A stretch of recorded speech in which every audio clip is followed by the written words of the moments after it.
Excise വകുപ്പാണ് നേരിട്ട് ലഹരിയുമായി ബന്ധപ്പെട്ട വിഷയങ്ങൾ കൈകാര്യം ചെയ്യുന്നതിൽ നിലവിൽ ഏറ്റവും ഉത്തരവാദിത്തപ്പെട്ട ഡിപ്പാർട്ട്മെന്റ് എന്നുള്ള കാര്യത്തിൽ സംശയമില്ല.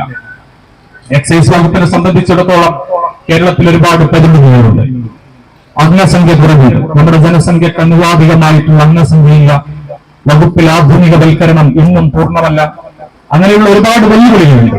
ഈ വെല്ലുവിളികളോടെല്ലാം തന്നെ ആ വെല്ലുവിളികളായി കണ്ട് അതിന് നിയമനിർമ്മാണവും അതിന് ആവശ്യമായ എക്സൈസ് വകുപ്പിനെ ശാക്തീകരിക്കാനും ആവശ്യമായ നിയമനിർമ്മാണം നടത്തേണ്ടതും അതിനുള്ള വിഭവങ്ങൾ നൽകേണ്ടതും സംസ്ഥാന സർക്കാർ തന്നെയാണ് എന്നതിൽ ആർക്കാണ് സംശയം? അതുകൊണ്ട് തന്നെ ഇന്ന് ലഹരി ഉപയോഗത്തിനെതിരെ, വിപണനത്തിനെതിരെ സംസ്ഥാന സർക്കാരിന്റെ നിസ്സംഗതയ്ക്കെതിരെ മലപ്പുറം കളക്ടറേറ്റിന് മുമ്പിൽ, ഇതുപോലെ ഇന്ന് കേരളത്തിലെ എല്ലാ ജില്ലകളുടെയും കളക്ടറേറ്റുകൾക്ക് മുമ്പിൽ, ജില്ലാ ആസ്ഥാനങ്ങളിൽ പരിപാടികൾ നടന്നുകൊണ്ടിരിക്കുകയാണ്. ഇത് കേരളത്തിന് കൊടുക്കുന്ന ഒരു മഹത്തായ സന്ദേശമുണ്ട്.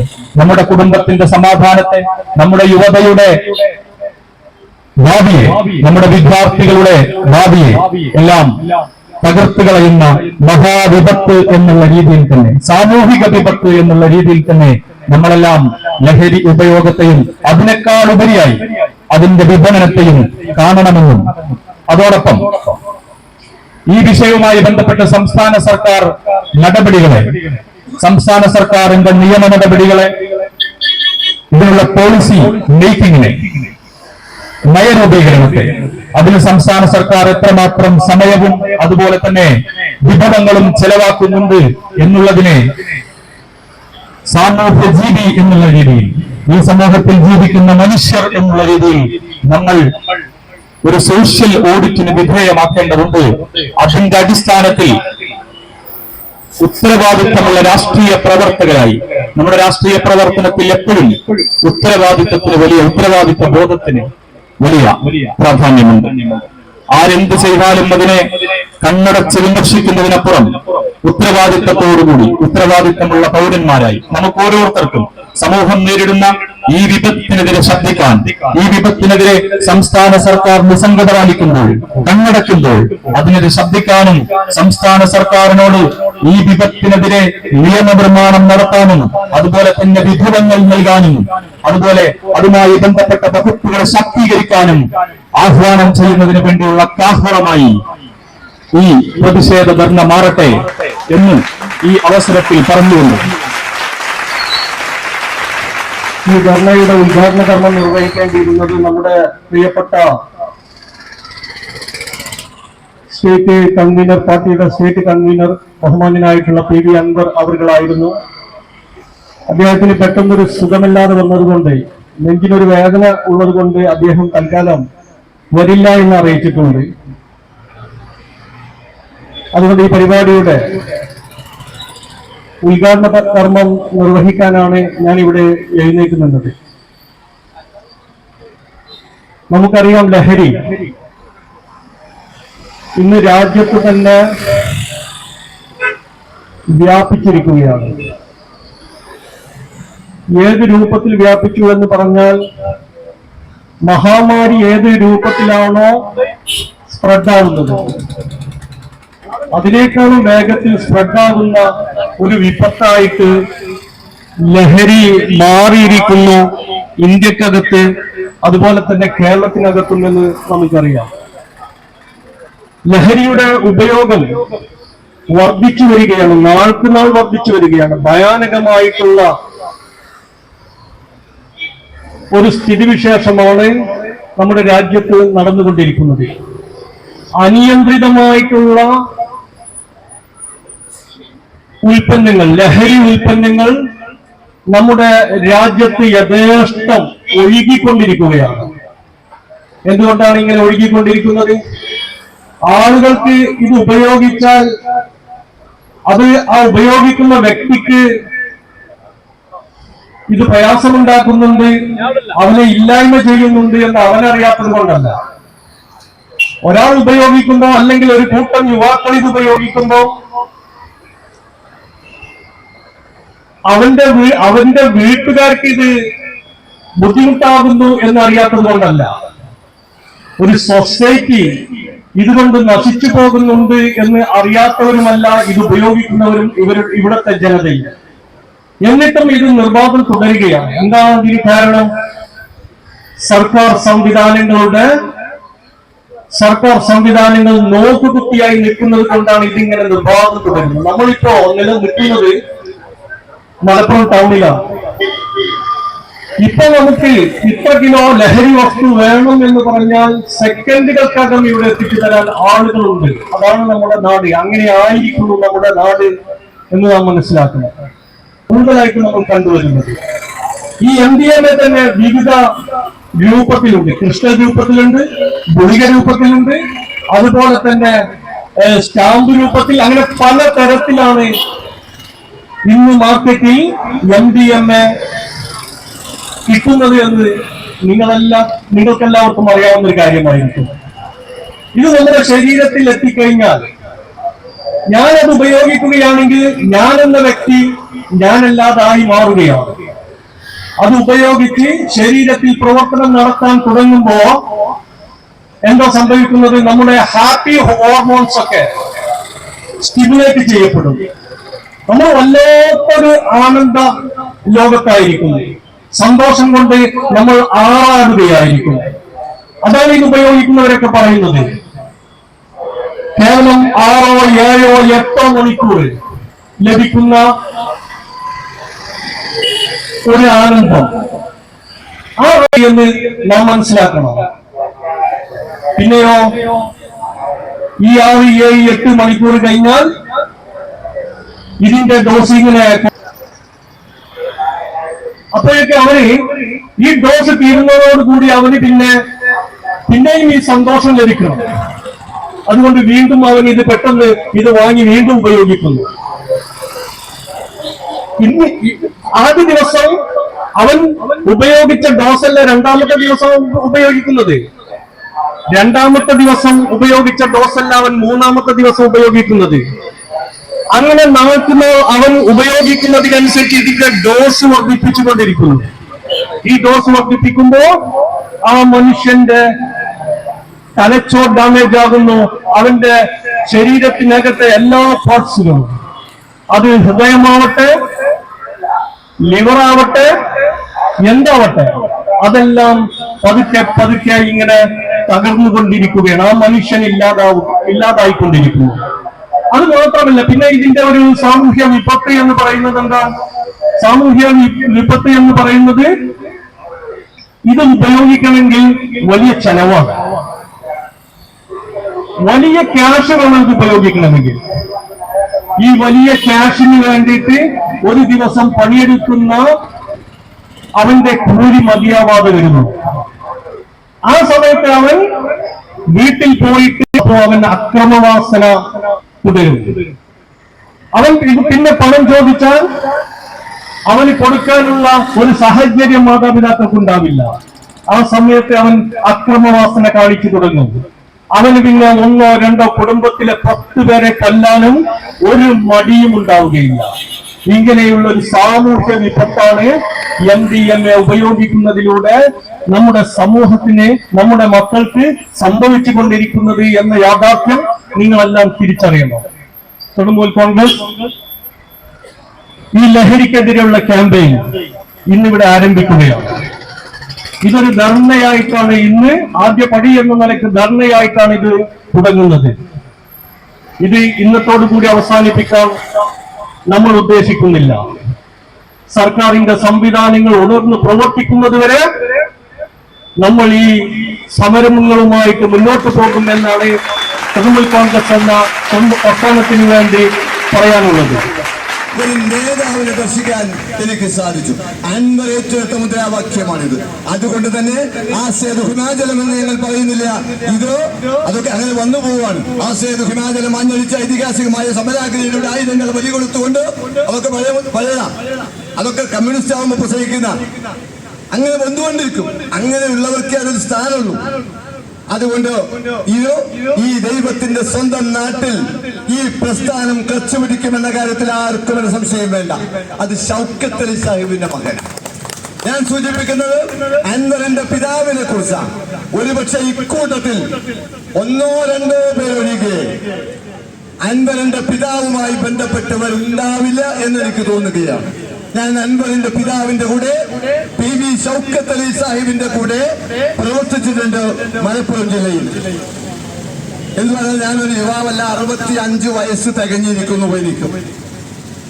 ഷൗക്കത്ത് അലി സാഹിബിന്റെ കൂടെ ഞാൻ പ്രവർത്തിച്ചിട്ടുണ്ട്. ആ യോഗ്യത ഞാൻ തിരിച്ചറിഞ്ഞിട്ടുണ്ട്. ആ തറവാടിത്വത്തെ ഞാൻ അംഗീകരിച്ചിട്ടുണ്ട്. പണ്ഡിറ്റ് ജവഹർലാൽ നെഹ്റു മലപ്പുറത്ത് വന്നപ്പോ പണ്ഡിറ്റ് ജവഹർലാൽ നെഹ്റുവിന് താമസിക്കാൻ ഇടം കൊടുത്തു എന്നല്ല, സുരക്ഷ ഒരുക്കാൻ PV ഷൗക്കത്ത് അലി സാഹിബിന് സാധിച്ചിട്ടുണ്ടെങ്കിൽ കേരളത്തിലെ ജനങ്ങൾക്ക് സുരക്ഷ നൽകാൻ സാധിക്കുന്ന ഒരു രാഷ്ട്രീയ നേതാവിനെ ഞാൻ അൻവറിൽ കാണുകയാണ്. അതുകൊണ്ട് തന്നെയാണ് എല്ലാ സൗകര്യങ്ങളും ഉപേക്ഷിച്ചുകൊണ്ട് ഞാൻ കിലാ ഫാക്കൽറ്റിയിലെ മെമ്പറാണ്. തൃശ്ശൂർ ആസ്ഥാനമായി പ്രവർത്തിക്കുന്ന മുളങ്കുന്നത്തുകാവിലുള്ള കിലാ ഫാക്കൽറ്റിയിലെ ഒരു മെമ്പറാണ് ഞാൻ. കിലയിൽ ക്ലാസ് എടുക്കാൻ പോകാറുണ്ട്. ഇവരുടെ ഔദാര്യത്തിന് കിട്ടിയതാണ്, ഞാൻ വെറുതെ പറയല്ല. ഞാൻ അത് ഒഴിവാക്കി.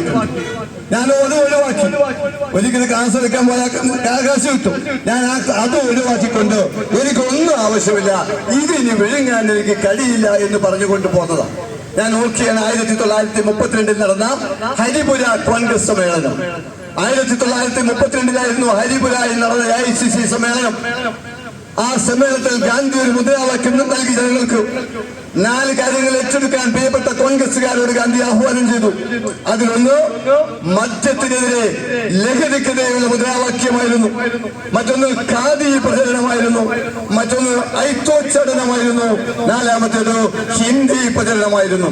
ഹിന്ദി പ്രചരണം, ഐത്തോച്ചാടനം, ഖാദി പ്രചരണം, ഒപ്പം ലഹരിക്കെതിരെയുള്ള പോരാട്ട സമരം ഏറ്റെടുക്കണമെന്ന് കോൺഗ്രസുകാരോട് 1932 ഹരിപുര സമ്മേളനത്തിൽ ഗാന്ധി ജനങ്ങൾക്ക് നൽകിയ മുദ്രാവാക്യം. ആ മുദ്രാവാക്യമാണ് ത്രിവർണ്ണ പതാക. ചെറിയ വ്യത്യാസമേ ഉള്ളൂ. ഇത് തേനൂലാണ്. ഗ്രാസ് റൂട്ടിൽ നിന്ന് മുളച്ചു പൊന്തി വരുന്ന 2 പൂക്കളാണ് കാണുന്നത്. പുല്ലിൽ നിന്നും മുളത്തേക്ക് മുളച്ചു പൊന്തിയ 2 പൂക്കളാണ് ഈ പ്രസ്ഥാനത്തിന്റെ ചിഹ്നം. ഇത് വേറൊരു ചിഹ്നമല്ല. പ്രിയപ്പെട്ട മമതാജി എന്ന് പറയുമ്പോൾ എനിക്ക് ആവേശമാണ്. അൻവറിനേക്കാളും ഒരുപാട് അപ്പുറത്ത്. കോവിഡ് സമയം 2019 ഞാൻ പത്രം വായിച്ചുകൊണ്ടിരിക്കുന്നു. അപ്പോൾ ഞാൻ കണ്ട ഒരു ചെറിയ വാർത്ത, കൽക്കട്ട യൂണിവേഴ്സിറ്റിയിൽ നിന്ന് MA Islamic history first rank നേടിയത് ബംഗാളിന്റെ മുഖ്യമന്ത്രി മമതാ ബാനർജി ആയിരുന്നു എന്ന് 2019 ഞാനൊരു ന്യൂസ് വായിച്ചു. അപ്പോഴാണ് മമതയെ കുറിച്ച് കുറച്ചുകൂടി അറിയാൻ ഞാൻ താല്പര്യപ്പെട്ടത്. 200-ലേറെ പുസ്തകങ്ങൾ ഈ തിരക്കിനിടയിലും 7 തവണ പാർലമെന്റ് മെമ്പർ, 3 തവണ മുഖ്യമന്ത്രി, കേന്ദ്രമന്ത്രി, എല്ലാ തിരക്കുകൾക്കുമിടയിലും 200-ലേറെ പുസ്തകങ്ങൾ പബ്ലിഷ് ചെയ്ത ശശി തരൂരിനോടൊപ്പമുള്ള ഒരു രാഷ്ട്രീയ നേതാവിന്റെ പേരാണ് മമതാ ബാനർജി. അവിടെ നമുക്ക് രാഷ്ട്രീയം പറഞ്ഞിട്ട് കാര്യമില്ല, രാഷ്ട്രീയ വ്യത്യാസമല്ല. പിന്നെ ഒരാൾ ഞാൻ അംഗീകരിക്കുന്നത് അഡ്വക്കേറ്റ് ശ്രീധരൻ പിള്ളയാണ്. എവിടത്തെയോ ഗവർണറായി കഴിയുന്ന, ഗോവയിലോ മിസോറാമിലോ ഗവർണറായി കഴിയുന്ന ശ്രീധരൻ പിള്ള. ഇങ്ങനെ 2-3 എഴുത്തുകാർ ജവഹർലാൽ നെഹ്റുവിന് ശേഷം ഇന്ത്യയിലുണ്ടെങ്കിൽ അതിലൊന്ന് മമതാ ബാനർജിയാണ്. ആ മമതയ്ക്ക് സ്വന്തമായിട്ട് ഒന്നുമില്ല എന്നതൊക്കെ നാം കാണേണ്ടതുണ്ട്. പാർട്ടി ഓഫീസാണ് വീട്. പാർട്ടി ഓഫീസ് തന്റെ വീടായി കാണുന്നു. 3 സാരിയല്ലാതെ മറ്റൊന്നും സ്വന്തമായില്ല. ആ ഒരു നേതാവ് നയിക്കുന്ന പ്രസ്ഥാനമാണ് തൃണമൂൽ കോൺഗ്രസ്. അത് അൻവർ നേതൃത്വം കൊടുക്കുന്നു എന്ന് കണ്ടപ്പോഴാണ് ആ കൂട്ടത്തിലേക്ക് വരാൻ ഞാൻ തയ്യാറായത്. അതുകൊണ്ട് പ്രിയപ്പെട്ടവരെ, നമ്മൾ ഏറ്റെടുത്തിരിക്കുന്ന ഈ ദൗത്യം ഇത് അവങ്കുലം മുന്നോട്ട് കൊണ്ടുപോകേണ്ടതുണ്ട്. ഇന്നത്തെ വിദ്യാർത്ഥികൾ നമുക്കറിയാം, മിനിയാണ്ടത്തെ മാതൃഭൂമി അഭിജിത്തിനെ പുറത്താക്കി. അല്ലെങ്കിൽ ശ്രദ്ധിച്ചു പറയില്ല, അഭിജിത്തിനെ SFIയിൽ നിന്ന് പുറത്താക്കിയിരിക്കുന്നു. ഇന്നത്തെ മാതൃഭൂമി അജിത്തിനെ പുറത്താക്കിയിരിക്കുന്നു. ആരാ? 2 പേരും SFIയിലെ സംസ്ഥാന നേതാക്കള. മിനിയാണ്ട് പുറത്താക്കപ്പെട്ട അഭിജിത്തും ഇന്നലെ പുറത്താക്കപ്പെട്ട അജിത്തും 2 പേരെയും ലഹരി സൂക്ഷിച്ചതിന്റെ പേരിൽ പുറത്താക്കിയിരിക്കുന്നു. കളമശ്ശേരി രാജീവ് പഠിച്ച കോളേജിലാണ് ലഹരി വെട്ട നടന്നത്. SFIക്കാരന്റെ മുറിയിൽ നിന്നാണ് 2 കിലോ കഞ്ചാവ് പിടിച്ചെടുത്തത്. ഗോവിന്ദ മാഷ് പറഞ്ഞു, ഞങ്ങൾക്ക് തെറ്റുപറ്റി. എന്താ തെറ്റ്? ഞങ്ങൾക്ക് ഒരല്പം ശ്രദ്ധക്കുറവുണ്ടായി. ശ്രദ്ധക്കുറവുണ്ടായി. എന്താ ശ്രദ്ധക്കുറവ്? എന്നിട്ട് കാരണവും കണ്ടെത്തി. SFI-കാരന്റെ മുറിയിലേക്ക് 2 കിലോ കഞ്ചാവ് കൊണ്ടുവച്ചത് കളമശ്ശേരിയിലെ KSU-കാരന്റെ പേര് ഞാൻ ഓർക്കുന്നില്ല, KSU-കാരനാണ് പോലും. 2 കിലോ കഞ്ചാവ് SFI-കാരന്റെ റൂമിൽ കൊണ്ടുവച്ചത് KSU-കാരാണ്. ഞാൻ വിശ്വസിക്കുന്നില്ല 2 കിലോ പോയിട്ട് 1/2 കിലോ കഞ്ചാവ് വാങ്ങാൻ കേരളത്തിലെ KSU-വിന് കഴിഞ്ഞ 19 വർഷമായി കഴിയുകയില്ല. ഒന്നുമില്ലാതെ കിടക്കുന്ന ഒരു പ്രസ്ഥാനമാണ് KSU. അവർ കൊണ്ടുവച്ചു എന്നാ പറയുന്നത്. പിന്നെ ഞങ്ങളിൽ ഒരല്പം ശ്രദ്ധക്കുറവുണ്ടായി. കാരണം പെട്ടെന്ന് പോലീസ് എത്തുന്നതും പിടിച്ചെടുക്കുന്നതും ഞങ്ങൾക്ക് തിരിച്ചറിയാൻ കഴിയാതെ പോയി. കുറ്റം KSU-വിന്, പിടിക്കപ്പെട്ടത് SFI. പിന്നെ എന്തിനാ പുറത്താക്കിയത്? അതാണ് കമ്മ്യൂണിസ്റ്റ് പ്രസ്ഥാനം, അതാണ് പ്രസ്ഥാനം. അതുകൊണ്ട് പ്രിയപ്പെട്ടവരെ, ആ പ്രസ്ഥാനത്തിന്റെ പേര് പരിശുദ്ധ റമദാനിന്റെ 17-ാം രാവിലേക്ക് പ്രവേശിക്കുന്ന ഈ സന്ദർഭത്തിൽ പവിത്രമായ നാവ് കൊണ്ട് ഉച്ചരിക്കാൻ കഴിയാത്ത ഒരു രാഷ്ട്രീയ പ്രസ്ഥാനമായി അത് മാറിയിരിക്കുന്നു. അതുകൊണ്ട് അതിൽ നിന്ന് എങ്ങനെയെങ്കിലും പ്രിയപ്പെട്ടവരെ, ഞങ്ങളുടെ ശബ്ദം ശ്രമിക്കുന്ന ആരെങ്കിലുമൊക്കെ ആ പ്രസ്ഥാനവുമായി ബന്ധപ്പെട്ട് പ്രവർത്തിക്കുന്നുവെങ്കിൽ ആ കൂടാരത്തിൽ നിന്ന് പുറത്തു വരാൻ സമയമായിരിക്കുന്നു. ആർക്കും മനസ്സിലാവാത്ത ഭാഷ ഉപയോഗിച്ച് ജനങ്ങളെ വഞ്ചിക്കുന്ന ഈ ഏർപ്പാട് നമ്മൾ അവസാനിപ്പിക്കേണ്ടത് എക്കാലവും പ്രചരിപ്പിക്കുക ഇത് തന്നെയാണ്. ആശയ സമരം, വർഗ സമരം, വർഗ സിദ്ധാന്തം, ലളിതം, മാർക്സിസം. വല്ലാത്തൊരവസ്ഥയല്ലേ മാർക്സിസം? കുറെ കാലമൊക്കെ നമ്മൾ ഇത് സഹിച്ചു. പിന്നെ ഞാൻ ചോദിക്കുന്നത്, എന്തിനാ നമ്മളെ ഈ പാർട്ടിക്ക് മാർക്സ് എന്ന് പേരിട്ടത്? പുള്ളി കിടന്ന് ചോദിക്കാൻ തുടങ്ങി. ലോകത്തുള്ള മുഴുവൻ കമ്മ്യൂണിസ്റ്റ് പാർട്ടികളുടെയും പിതാവ് കാറൽ മാർക്സാണ്. അദ്ദേഹം എഴുതിയ മൂലധനമാണ് അതിന്റെ ആധികാരിക ഗ്രന്ഥം. എംഗൽസിനോടൊപ്പം ചേർന്നെഴുതിയ കമ്മ്യൂണിസ്റ്റ് മാനിഫെസ്റ്റോയാണ് ലോകത്ത് കമ്മ്യൂണിസ്റ്റ് പ്രസ്ഥാനം പ്രചരിപ്പിക്കുന്നതിന് മുഖ്യ പങ്ക് വഹിച്ച 2 പുസ്തകങ്ങൾ. ആ കാറൽ മാർക്സ് ഹംഗറിയിൽ, ചെക്കോസ്ലോവാക്യയിൽ, യുഗോസ്ലാവിയയിൽ, റഷ്യയിൽ, ചൈനയിൽ, മംഗോളിയയിൽ എവിടെയൊക്കെ കമ്മ്യൂണിസ്റ്റ് പാർട്ടി ഉണ്ടോ അവിടെയൊക്കെ കമ്മ്യൂണിസ്റ്റ് പാർട്ടിയുടെ പിതാവ് കാറൽ മാർക്സാണ്. Indian communist party CPI. ആ CPI ഉണ്ടാകുന്നതിന് മുമ്പ് Congress socialist party, Congress socialist party ഉണ്ടാകുന്നതിന് മുമ്പ് ഇന്ത്യൻ നാഷണൽ കോൺഗ്രസ്. ആ ഇന്ത്യൻ നാഷണൽ കോൺഗ്രസിൽ നിന്ന് ജവഹർലാൽ നെഹ്റു ഉൾപ്പെടെ EMS AKG ഉൾപ്പെടെ അബ്ദുറഹിമാൻ സാഹിബ് ഉൾപ്പെടെ ഏതാനും ആളുകൾ കോൺഗ്രസ് സോഷ്യലിസ്റ്റ് പ്രസ്ഥാനത്തിലേക്ക് കടന്നു. അബ്ദുറഹിമാൻ സാഹിബിന്റെ, കൃഷ്ണപിള്ളയുണ്ട്, AKG ഉണ്ട്, EMS ഉണ്ട്, ജവഹർലാൽ നെഹ്റു ഉണ്ട്. അതിൽ നിന്ന് 4 പേർ ഹിന്ദുസ്ഥാൻ സോഷ്യലിസ്റ്റിക് റിപ്പബ്ലിക്കൻ അസോസിയേഷൻ ഉണ്ടാക്കി. രാജ്ഗുരു, ഭഗത് സിംഗ്, സുഖദേവ്, ചന്ദ്രശേഖർ ആസാദ്, CR ദാസും മോത്തിലാൽ നെഹ്റുവും ചേർന്ന് സ്വരാജ് പാർട്ടി ഉണ്ടാക്കി. അങ്ങനെ ഉണ്ടാക്കപ്പെട്ട പാർട്ടികളിൽ ഒന്നായിരുന്നു കോൺഗ്രസ് സോഷ്യലിസ്റ്റ് പാർട്ടി. അതിലേക്ക് നെഹ്റു തിരിച്ചുപോയി. ഗാന്ധിയുടെ ആദർശത്തിൽ മാറ്റം വന്നു എന്ന് തോന്നിയപ്പോ നെഹ്റു ഉൾപ്പെടെയുള്ളവർ തിരിച്ചുപോയി കോൺഗ്രസ് ആയി മാറിയപ്പോ EMS കൂട്ടരും കോൺഗ്രസ് സോഷ്യലിസ്റ്റ് പാർട്ടിയിൽ ഉറച്ചു നിന്നു. അത് കുറച്ചു കഴിഞ്ഞപ്പോ അതിന്റെ പേരൊന്ന് മാറ്റി, അത് കമ്മ്യൂണിസ്റ്റ് പാർട്ടിയായിട്ട് രൂപാന്തരപ്പെട്ടു, CPI. അത് നമ്മളെ പാർട്ടിയല്ല, അത് നമ്മളെ പിണറായിയുടെ പാർട്ടിയല്ല, അത് വിനോദ് വിശ്വന്റെ പാർട്ടിയാണ്, അത് ദയാനന്ദന്റെ പാർട്ടിയല്ല, അത് അച്യുതമേനോന്റെ പാർട്ടിയായിരുന്നു, വിനോദ് തോമസിന്റെ പാർട്ടിയായിരുന്നു, MN ഗോവിന്ദനായുടെ പാർട്ടിയായിരുന്നു CPI, communist party of India. ആ കമ്മ്യൂണിസ്റ്റ് പാർട്ടി ഓഫ് ഇന്ത്യ 1964 പിളർന്ന ശേഷമാണ് 64 CPI M ഉണ്ടാകുന്നത്. M എന്താ? മാർക്സാണ്. ലോകത്തുള്ള മുഴുവൻ കമ്മ്യൂണിസ്റ്റ് പാർട്ടിയും കാറൽ മാർക്സിന്റേതാണെങ്കിൽ ഇന്ത്യയിലേക്ക് വരുമ്പോ ഒരു ബ്രാക്കറ്റുള്ള പാർട്ടി. ഞാൻ ചോദിച്ചു, പ്രസവവാദ് എന്നെഴുതിയാൽ സ്ത്രീകൾ എന്ന് ബ്രാക്കറ്റ് ഉള്ളോ പ്രിയപ്പെട്ടവരെ? പ്രസവവാദ് എന്നെഴുതിയാൽ സ്ത്രീകൾ എന്ന ബ്രാക്കറ്റില് നമ്മൾ എവിടെയും കാണാറില്ല. നമ്മൾ എടുക്കുന്ന പണിയല്ലല്ലോ. അങ്ങനെ ബ്രാക്കറ്റ് ചേർത്തുകൊണ്ട് ഒരു രാഷ്ട്രീയ പ്രസ്ഥാനം. അതാണിപ്പോ ഒരു ക്യാപിറ്റലിസ്റ്റിക് കമ്മ്യൂണിസ്റ്റ് പാർട്ടിയായിട്ട് കേരളം ഭരിച്ചുകൊണ്ടിരിക്കുന്നത്. സമ്മേളനം കഴിഞ്ഞ കൊല്ലത്ത് നമ്മുടെ ജയശങ്കറിന്റെ വാക്ക് കടമെടുത്താൽ കാരണഭൂതനിൽ എല്ലാം അർപ്പിച്ചുകൊണ്ട് ആ സമ്മേളനം അവസാനിക്കുകയായിരുന്നു. എതിർവായില്ല, തിരുവായിക്ക് എതിർവായില്ല. പക്ഷേ തുടങ്ങിക്കഴിഞ്ഞു. പത്മവ്യൂഹം പൊട്ടിച്ചുകൊണ്ട് പത്മകുമാർ കടന്നു വന്നിരിക്കുന്നു. അദ്ദേഹം പുറത്തേക്ക് വന്നു. സുകന്യ കണ്ണൂരിൽ നിന്ന് കടന്നു വരുന്നു. ജയരാജൻ PG ആർമി സ്വന്തം മകനെ ഉപയോഗിച്ച് പുറത്തേക്ക് വരുന്നു. G Sudhakaran APCC വേദിയിലെത്തുന്നു. പ്രിയപ്പെട്ടവരെ ഇത് ആരംഭിച്ചിരിക്കുന്നു. നല്ല സമയമാണ്. അതുകൊണ്ട് നാം ഏറ്റെടുത്തിരിക്കുന്ന ഈ ദൗത്യം ലഹരിക്കെതിരെയുള്ള പോരാട്ടം പ്രിയപ്പെട്ടവരെ നാം ശ്രദ്ധിക്കേണ്ടത്. നേരത്തെ സൂചിപ്പിച്ചുകൊണ്ട് നമ്മുടെ നേതാക്കൾ നമ്മുടെ മക്കളെ കുറിച്ച് നാം ഉത്കണ്ഠാകുലരായി കഴിയുന്ന കാലമാണ്. The students of today are the leaders of tomorrow എന്ന വാക്കല്ല. The students of today are the leaders of tomorrow. ഇന്നത്തെ വിദ്യാർത്ഥികൾ നാളെയുടെ നേതാക്കളാണ്. ഇന്നത്തെ ക്ലാസ് മുറികളിലാണ് നാളത്തെ ഭാരതം രൂപം കൊള്ളുന്നത്. ഇത് ജവഹർലാൽ നെഹ്റുവിന്റെ വാക്കുകളാണ്. ആ കുട്ടികളിതാ വഴിപിഴച്ചു പോയിക്കൊണ്ടിരിക്കുന്നു. വിദ്യാർത്ഥി സമൂഹം വഴിപിഴച്ചുകൊണ്ടിരിക്കുന്നു. നാളത്തെ APJ, നാളത്തെ മൻമോഹൻ സിംഗ്, നാളത്തെ ഡോക്ടർ രാധാകൃഷ്ണൻ, നാളത്തെ പണ്ഡിറ്റ് ജവഹർലാൽ നെഹ്റു ധീരരായ നേതാക്കളും ഡോക്ടർമാരും എഞ്ചിനീയർമാരും അധ്യാപകരും വളർന്നു വരേണ്ട ഒരു കാലഘട്ടം. അവരിതാ മസ്തിഷ്കം മലവിച്ച ഒരു തലമുറയായി നാളെ ഈ റോട്ടിലൂടെ ഭ്രാന്തന്റെ വേഷത്തിൽ സഞ്ചരിക്കേണ്ടി വരുമ്പോ നാം ഓർക്കുന്ന പേരായിരിക്കും പിണറായി വിജയന്റെ പേര്. പ്രിയപ്പെട്ട പോലീസുകാരോട് ഞങ്ങൾക്ക് ഒരേ സൂചിപ്പിക്കാറുള്ളൂ. ഞങ്ങളുടെയൊക്കെ ശബ്ദം ശ്രമിക്കുന്ന പോലീസുകാരുണ്ടാകും. ഒരു കാര്യം ഞങ്ങൾക്കറിയാം, നിങ്ങൾ കഴിവുള്ളവനാണ്. എല്ലാ കഴിവും ഒത്തുനീങ്ങിയവരാണ് കേരളത്തിലെ പോലീസ്. പക്ഷെ നിങ്ങൾ പേടിക്കുകയാണ്. ലഹരി പിടിക്കപ്പെട്ടാൽ 4 ഗ്രാമിനപ്പുറം റിപ്പോർട്ട് ചെയ്താൽ 400 ഗ്രാമാണ് പിടിച്ചതെങ്കിൽ MDMA LSD സ്റ്റാമ്പ്, അല്ലാതെ പേര് കേട്ടോ, പുതിയ പേരുണ്ട്. മിയ അൽമിയ അറബിക് പേരാ. Mysore mango, LSD stamps, MDMA ഏതെങ്കിലും ഒന്ന് പിടിക്കപ്പെട്ടാൽ 400 പിടിച്ചതെങ്കിൽ 4 ഗ്രാം മാത്രമേ നിങ്ങൾക്ക് റിപ്പോർട്ട് ചെയ്യാൻ സാധിക്കൂ. ആ 4 ഗ്രാം നിങ്ങൾ റിപ്പോർട്ട് ചെയ്യുന്നതോ എങ്ങനെയാ?